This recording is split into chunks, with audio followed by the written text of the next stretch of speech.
Ya, muy buenas tardes con todos. Hoy daremos inicio al conversatorio, quien es organizado por la firma de abogados Bravo Vilela y en auspicio por esta casa de estudio, EGPUC. Primordialmente agradecer a la Escuela de Gestión Pública y Derecho por la invitación como panelista. Yo soy Adriana Vázquez, abogada por la Universidad Nacional Pedro Ruiz Gallo, consultora en materia penal y procesal penal y también trabajadora por el Ministerio Público. Antes de iniciar este conversatorio, mencionar que la presunción de inocencia es un derecho o un principio que le es inherente a la persona humana. Está reconocido por nuestra Constitución en el artículo 2, inciso 24, y también por distintos tratados internacionales. Mencionar que al procesado o imputado no se le puede desvirtuar tal principio si es que no se encuentra una sentencia condenatoria firme. Es decir, esta sentencia condenatoria tiene que estar basada mediante una prueba suficiente, lo cual el encargado de establecer esa prueba suficiente viene a ser el Ministerio Público o la parte acusadora. Independientemente, no confundir también que la prueba suficiente tiene que ser el tema cualitativo, más no cuantitativo. Es decir, el Ministerio Público, la parte acusadora, puede presentar una sola prueba, pero con esa sola prueba puede ser suficiente para poder condenar al procesado o imputado. Esto vendría a ser una de las reglas de la presunción de inocencia, lo cual es la regla probatoria. Y una de las principales también vendría a ser la regla de juicio, que destaca en la etapa de juicio, donde el juez valora tanto las pruebas de cargo y las pruebas de descargo en forma conjunta, no basándose en la íntima convicción. Es decir, tiene que valorar las dos pruebas, pero no basándose en elementos externos, sino en los hechos que se dan en el proceso y en las pruebas planteadas, independientemente si es que la parte de la defensa presente o no descargos. Y es ahí donde podrá emitir una sentencia condenatoria o absolutoria en favor o en beneficio del procesado. Si es que existe ya una duda razonable, basándose en el principio de indubio pro reo, que es en beneficio del procesado, ahí sí se le absolverá al imputado y primará la presunción de inocencia, que es el principio fundamental y derecho que es inherente a la persona humana. Eso vendría a ser todo por parte de la introducción. Ahora sí, daré inicio a este conversatorio, comenzando con el doctor Juan Pablo Vilela, quien es abogado litigante, socio y fundador del estudio jurídico Bravo Vilela. Adelante, doctor, puede comenzar con su exposición. Muy buenas tardes con todos los presentes. Agradecer en primer lugar a la firma EGPUC, Escuela de Gestión Pública, por esta oportunidad de realizar este conversatorio internacional, donde destacan panelistas como el doctor Eric Pérez Loyo de México y el doctor Federico Londoño Mesa de Colombia, y de los expositores que nos acompañan esta tarde. Evidentemente, el tema que hoy nos convoca es el principio de presunción de inocencia. Como tú ya lo expusiste, este se encuentra regulado en la Constitución Política en el artículo 2, inciso 24. Hay que hacer un detalle sobre este artículo, ¿no? Este artículo dice: toda persona se considera inocente mientras no haya sido declarada su responsabilidad de manera judicial. Hay que resaltar de la lectura de este artículo la palabra mientras, ¿no? Que quiere decir que una persona, desde que inicia un proceso penal, en todas las etapas, primera etapa, segunda etapa, en todas las etapas lo va a acompañar este principio de presunción de inocencia. ¿Por qué? Porque este principio es un derecho connatural, acompaña a la persona humana desde su nacimiento hasta su muerte. Además, este principio viene a ser una de las garantías judiciales más importantes que tenemos todas las personas que son llamadas o convocadas a un juicio. Dicho esto, este principio, ¿qué otorga al procesado o al investigado? Otorga un estado de no culpabilidad. Me explico. quiere decir que cuando una persona goza de este estado de no culpabilidad, tiene durante el proceso que el Estado tratarlo como tal, no como culpable. Sin embargo, ¿no? Vemos en la práctica que hay a veces procesos que se inician con el investigado o el imputado preso desde el principio, ¿no? Donde la Fiscalía, al iniciar el proceso, pide la prisión preventiva. De eso disertaré un poquito más adelante, aclarando las ideas, ¿no? Asimismo, ¿por qué este principio es importante? Es importante porque a todos los procesados les va a dar esa garantía, esa tranquilidad, ¿no? De que en la investigación sientan esa paz, esa tranquilidad de que son inocentes, de que se les considera más allá de la imputación hecha por el Ministerio Público, gozan de este beneficio, de esta garantía, ¿no? Ahora, dicho esto, quiero hacer un quiebre, ¿no? Un poco en la exposición, y vamos a hablar de la sociedad. Hablamos del indubio pro reo, vamos a hablar de la sociedad. La sociedad hoy en día se encuentra amenazada a diario por los múltiples delitos que se cometen contra ella, ¿no? Y vemos a diario cómo la sociedad sale a reclamar y a pedir que se sancione a los culpables, que se sancione incluso hasta un inocente. Cuando la sociedad reclama esto, la sociedad lo que busca es que se reprima de manera ejemplificadora al que la ataca o vulnera algún derecho de un ciudadano. Sin embargo, debemos tener en cuenta que, por ejemplo, en la década de los 90 y producto de la violencia interna, muchas personas fueron investigadas y finalmente condenadas. Luego, tras un proceso de indulto, se terminó liberando a muchas personas por falta de pruebas o porque eran inocentes.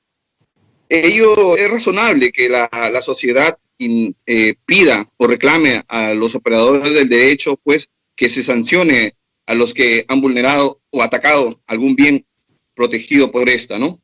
Sin embargo, ello debe tomarse con cierta, digamos, o con especial cuidado por todas las personas que son llevadas a un proceso son culpables, ¿no? Y ahí quiero resaltar lo que decía hace un momento, que en la práctica hemos visto nosotros los abogados litigantes que se inician procesos con el investigado preso, ¿no? Entonces, ¿qué pasa ahí?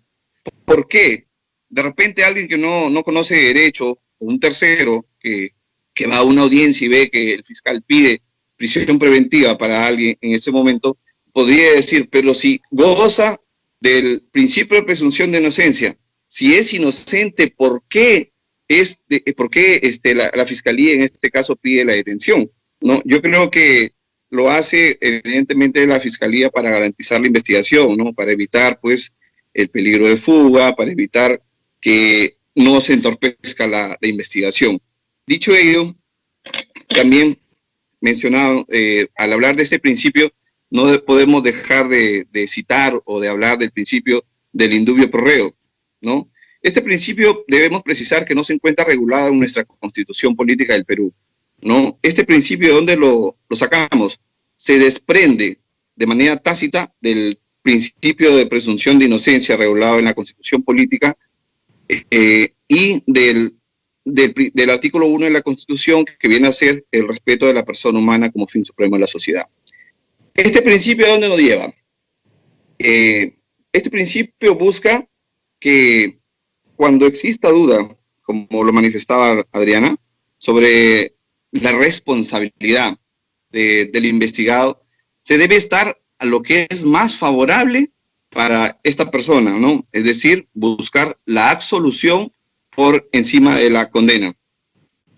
Pasamos luego a hacer un pequeño, a hablar en este caso también, en este principio, y dada la sociedad y la coyuntura que vivimos, a la prensa. Voy a citar a la prensa, ¿por qué? Porque en mi experiencia de abogado siempre he visto que jueces y fiscales, sin atacarlos, en sus intervenciones, ellos siempre se ven un poco presionados, acorralados por la prensa, ¿no? Y en ciertos momentos dictan prisiones justamente más allá de los fundamentos que basan un pedido de prisión, lo hacen arrinconados por los medios de prensa, lo hacen por la tecnología que tenemos ahora a la mano. Pues con un tweet o con una escritura en Facebook ahorita podemos dar una noticia que se esparce como pólvora en un minuto a nivel nacional e internacional. Entonces yo creo que es un punto muy importante tener en cuenta ello, pues porque la prensa hace gala de ese poder que tiene, ¿no? Y ahí es donde nacen las famosas, leí un libro que decía las famosas patologías jurídicas, ¿no? Donde, o las famosas prisiones preventivas mediáticas, que tanto daño le hacen a la sociedad, porque enviar a un ser humano a una cárcel es para preservar los bienes de la sociedad en general, pero sin embargo, ello también causa daño a la misma sociedad, causa daño a la persona que es detenida y produce secuelas o consecuencias incalculables para él y toda su familia, y por qué no decir para la sociedad. También es necesario destacar que el Ministerio Público hoy por hoy, en casi todos los procesos que viene manejando, al ejercer su función otorgada por la Constitución Política, ha excluido, creo yo, no sé si sin temor a equivocarme, que ha excluido de su función el respeto de la persona humana como fin supremo de la sociedad. ¿Por qué digo ello? Porque el Ministerio Público en todas o casi todas sus investigaciones termina a lo largo pidiendo prisión preventiva, cuando en nuestro código penal regula acciones como, digamos, una caución, un arresto domiciliario, tantas medidas que pueden evitar que una persona vaya a prisión. Con ello no quiere decir que yo esté en contra de la prisión preventiva, sino que debe ser aplicada conforme lo establece el artículo 268 del Código de Procedimientos Penales, ¿no? Que es de forma excepcional, es de forma excepcional, de forma residual, de forma, digamos, como dice el mismo derecho penal, en última ratio debe aplicarse el derecho penal, ¿no?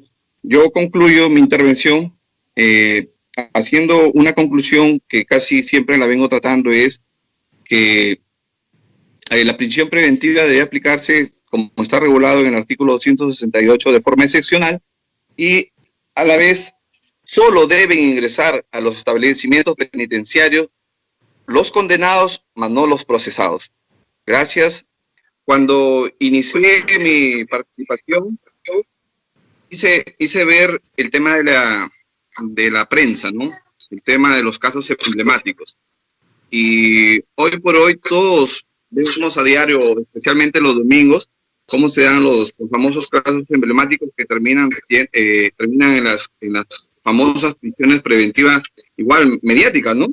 Entonces yo creo que el derecho penal hoy está siendo un poco abordado o arrinconado por estos reportajes donde la leve noticia de un hecho, la prensa lo termina pintando digamos, al sospechoso, en este caso como culpable.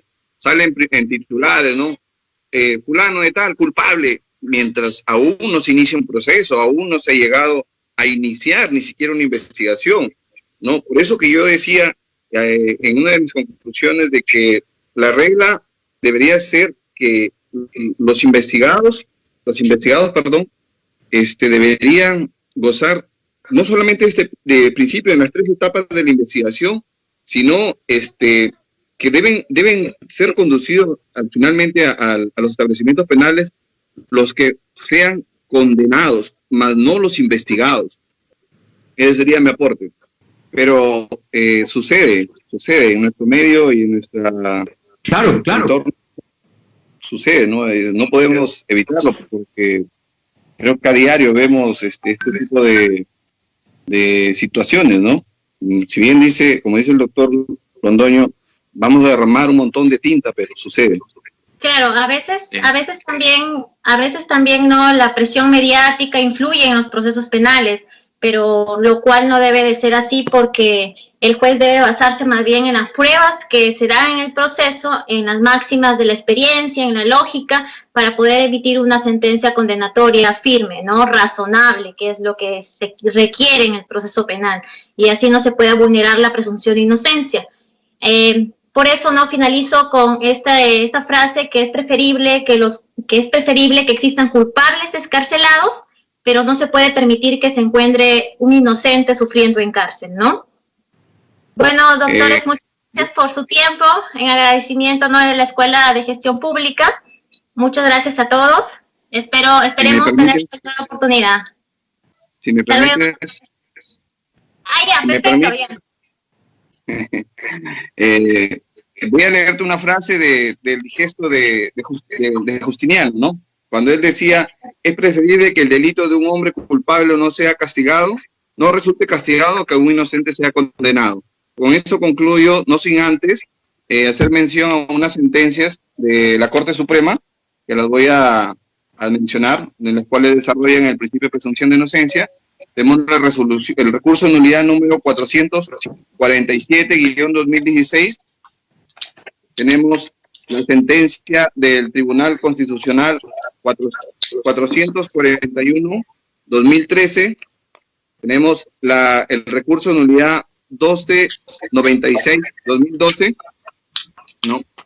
Y el recurso de nulidad 1984-2012, ¿no? Entre otros. Sin embargo, en esto se ve claramente cómo viene desarrollando en nuestro ámbito legal la jurisprudencia sobre el principio de presunción de inocencia, que es muy importante tenerlo en cuenta en estas épocas donde está de moda la prensa que ataca de manera directa a este principio.